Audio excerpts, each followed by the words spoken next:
Chris Rock delivers an electric stand-up set on non-racist yoga pants, spoiling his kids, the Kardashians, and his thoughts on the Will Smith fiasco. Thanks for stopping by the Surge T channel. I am Surge T, and that is the synopsis from the Netflix website in regards to Chris Rock Selective Outrage. And boy, do we live in a time and place, a time and space, all kinds of times and whatnot. This time of ours that we live in, that is definitely a problem. He talked about how some people can be offended by what one person says, but then if another person says that, there's no outrage. He did the whole thing with Michael Jackson and R. Kelly. People will play Michael Jackson songs, but if you play an R. Kelly song, that's a different thing, right? Michael Jackson, you can play a song and it starts a party, but if it's R. Kelly that you play, that's a different kind of party. Nobody wants a part of that. Same crime they were charged with, but the thing that I always say, I am a Michael Jackson defender. One person got convicted and sent to prison. Who was that? R. Kelly. Let's move on with that. Now, I love this special. I loved how he laid out everything and made sense. It was timely. It really, really did expose this country for what we regard as offensive and hence selective outrage. You know, there's ways of people.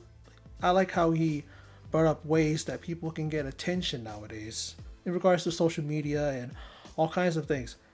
4 ways to get attention. He laid it out for you. He said, first, show your ass.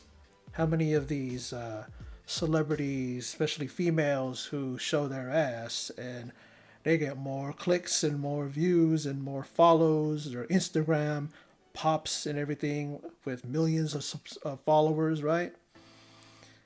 Show your ass, that's one. Then infamy. Talking about school shooters. They shoot up a school. It seems like it's happening every week. Infamy. That's one way. Not one way. And one just happened not too long ago, right? Last week.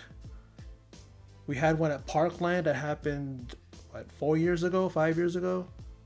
That seems to not go away. That's a very touchy situation, a touchy matter. Still, there's no solution to gun control and to being able to protect these kids and teachers. Really sad. Then he talked about excellence. Excellence in form of Venus, Serena Williams, right? They're excellent in what they do. The best, the greatest tennis players ever to play the game, right? And then playing the victim card, crying about this and crying about that and all this. I love the way he did it because he did it in a comical way. Because there are people out there that want to tell their stories and it's very sad and it does get them a lot of attention. But that's just 4 of the ways that he talks about in this special. Talk about Meghan Markle and how she cried about how whining about how the royal family is racist, full of racists. Hello, Meghan. You didn't know that? I don't think it's news. I don't think it's something that knocks people out of their seats. Oh my God, I didn't know that. Come on. And she's surprised that the royals don't accept her. As to why her and Harry are pretty much exiled from the family. They don't even live there anymore. Then you talk about the Kardashians and how they accept all kinds of different forms of black people into their family. They're not racist, right? They even accepted their dad, who is now a woman, into the family. But then Rock goes, now if it was my family, if it was my dad, I'd accepted him. Why? Because I am an entertainer. It's okay with me. Then he talks about his brother, older brother, I believe his brother's named Andre, and he goes, he's a guy who is a tough guy. He drives trucks, an 18-wheeler. He's a Raider fan, and he would not accept their dad, but he would.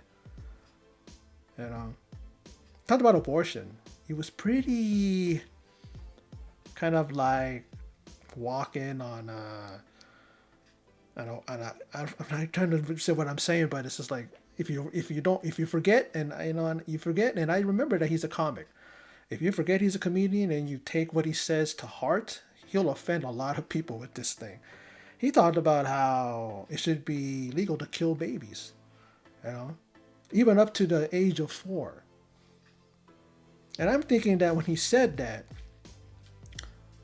it should be okay because when you do abortion, you are killing babies, pretty much. There's these idiots out there that want to say that it's okay up to like the baby's term, when the baby's about to be pregnant, they could still abort the baby. I mean, that's a very touchy subject. I don't invest myself into all that, so I could be saying something that's strictly coming out of my ass. But that's a subject that he touched on, and to me, I'm really just here or there when it comes to that, here or there. Like, if somebody wants to have an abortion, have at it. If somebody doesn't want an abortion, same thing. He touched on that in a funny way. Some might say in a very controversial way, but he's a comic. You gotta remember, comics are meant to make fun of everything. And I personally don't think that he made light of it. He said he's pro-choice,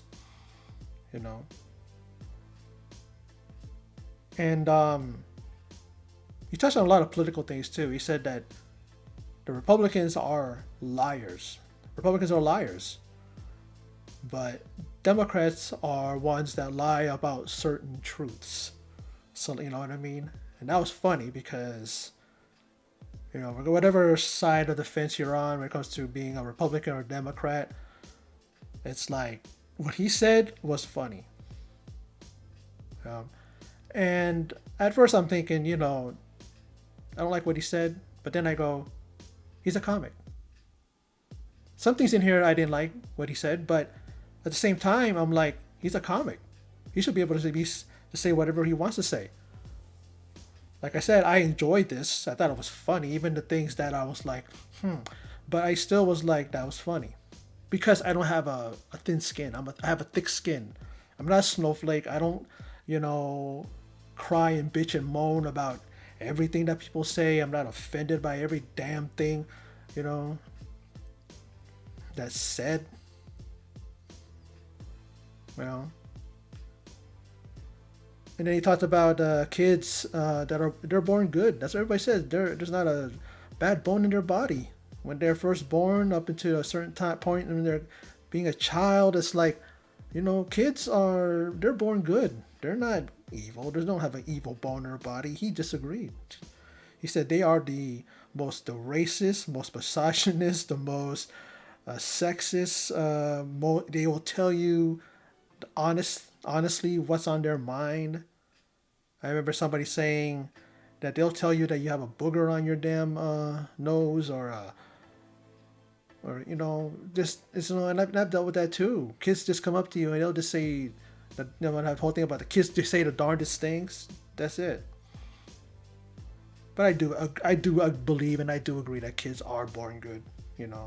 We all are really. Who's born evil? Unless you're Damien, from the Omen, right? Because that was Satan's son. Of course, he was born evil, right? But that was funny. I like his observation there. And then he talks about his kids. What's his name? Lola and Zeta. I believe that's the second daughter's name, Zeta, I think. And how they were raised pretty much in a rich family. Their dad's rich.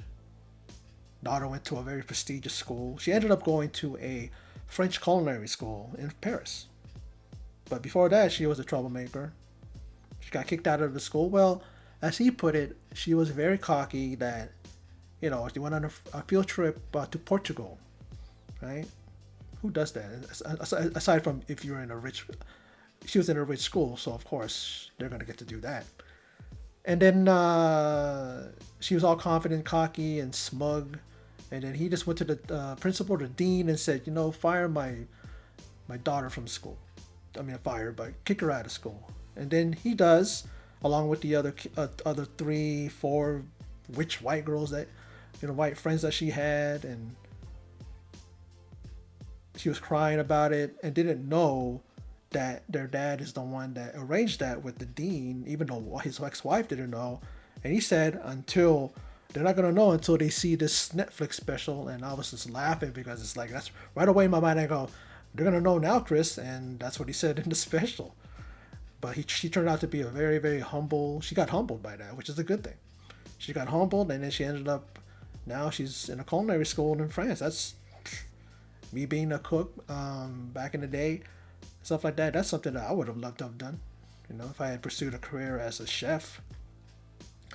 But that's that. And then he did a real funny comparison between 25-year-olds and 45 to 50-year-old women. That was funny. And then he talked about female beauty is power. Now, how did he kind of talk about that? How did he present that? Well, he said that if you go to a place where there are women that don't work, that's a safe place. That's a safe neighborhood. But you flip it around, and if there's a man that doesn't work, and all they're doing is just hanging around, drinking, working out in the yard, then that's a dangerous place to be. Now, Chris Rock, he is a millionaire. He made millions, right? He has 2 specials lined up for Netflix, and he got paid $40 million. So yeah, he's definitely rich. And he talked about how all his life, being in Hollywood, he spent millions on pussy. And there is an article I read, and he's actually a recovering porn addict. And he did that. It's funny. Everything. A lot of good stuff. A lot of funny things he brought up on. A lot of political, social, just a lot of things that he touched on in this special. But the main thing, the reason why a lot of us want to watch this special is because of his take on Will Smith and what happened at the Oscars just about a year ago, where he made a joke in regards to Jada Pinkett Smith and her shaved head because she has alopecia. He meant it as a joke, said, "Hey, you're looking good. I can't wait to see you in G.I. Jane 2. She had a green printed type dress, and she had a shaved head, and he made that analogy. He made that joke. Will Smith was laughing. They even showed it. He was laughing. But then when he saw that Jada was not smiling, she wasn't amused, he goes up there. And I talked to people about this. I talked to my brother too about this, and I said, did you see that Chris was like, whoa, like this, as if to say, oh, he thought Will was going to go up there and kind of punch him real lightly on the thing and maybe even give him a hug. That's funny, and then go down. No, he slaps him. And then when he goes back down to his seat, Chris is like, man, I didn't mean nothing by it, man, that's a joke. And then he yells at him, keep my wife's name out of your fucking mouth. He said it twice, over and over again. And he blames Jada for that whole thing. The fact that it's on her. He said that Will Smith has displaced anger that he didn't take out on his wife, but he takes it out on Chris, right? Takes it out on Chris Rock. And he said that when he did that, that's some bitch ass shit, because, he slapped him, he hit him, but then he didn't do it to all these other people that before that were calling him a bitch ass, calling him a bitch. All these people, from The View to just other places, media things, whatever, newspapers, whatever, articles, right? But then he hit him. And then also, and he hit him, but he definitely wasn't going to hit 50 Cent, and 50 Cent called him a bitch. But Will Smith's not going to slap him for that. Who would? We all know what 50 Cent is, what he's about. Nobody wanted to slap him. He's a tough motherfucker, man. Guy that's been shot up how many times and he still keeps coming back. Now, this is the thing that boggled my mind. I heard about it before, but every time I hear it, it's just like, what? Like, Jada Smith, she said that Rock should have quit the Oscars because Will Smith didn't get nominated for concussion. Yet, Will Smith gave him a concussion, which is a funny joke, but he said the wrong movie because it was Emancipation that Jada Smith was talking about. Which, why would he get nominated for that? Who cares? You know? I don't know. He talked about Emancipation. It was really funny because he goes, I'm a big Will Smith fan. I love Will Smith. Everything. He's given us some movies that are so entertaining. And I find myself being a big fan of his, but now I find myself watching Emancipation to get his ass whooped. And he's rooting for the massa. You know, hey Massa, you didn't hit him in that spot. You missed the spot. I mean, that's fucking funny. It's just like a lot of us are like that now, where it's just like we don't care about Will Smith. And Will Smith even got recently. There's news that he got offended or he's mad because of what Chris Rock said in his special. But he's only speaking the truth. Well, what did you expect? Tony Rock, the brother of Chris Rock, accuses Will Smith of not even reaching out to the family after the slap happened, after Slapgate, like they like to call it. Slap heard around the world, you know. And he talks about that, and he says that he's not a victim. He refuses to be a victim. He's not going to go around weeping, oh my God, I used to love Will Smith's movies. Oh my God, I can't believe he did that to me and all that stuff. No, he's not going to do that. That's good on him. You look at Chris Rock and you know that he's a guy who is a man and he's not going to put up with that crap, in a sense that he's not going to put up with it, but at the same time he's not going to go around on a victim tour and go to every outlet, every news place, every newspaper, magazine, TV show, and talk about that, talk shows and talk about that and be a victim. This is the way he did it. He's probably going to be the last time he talks about it. He got it out and he said his piece about it, right? The fact that Jada Smith has that talk show, whatever, and she talks about how when she was having sex with her son's friend, she called it an entanglement. She even talked to Will Smith on her show and said, "How does it feel?" Well, he said it in the talk show. He said it in the special. He goes, "How does it feel that I cheated on you? Pretty much made you a cuckold, pretty much, But I love how he did that. I love how he framed it here and how he brought it up. He was pissed. You can tell. His eyes were getting red. He was getting really steamed. You can tell. But he kept his cool. He said what he said. He sometimes said it in a way that you knew he was pissed, but then at the same time, he got it out. You got to give it to him. Handle it like a gentleman. Handle it like a human being. He didn't do anything to the extreme. He just laid it out there and let us know what was on his mind after a year. But I like how he closed it. Because people asked him, he goes, "Why didn't you do anything back after Will Smith slapped you, after he hit you?" He said, "Because I got parents. That's why."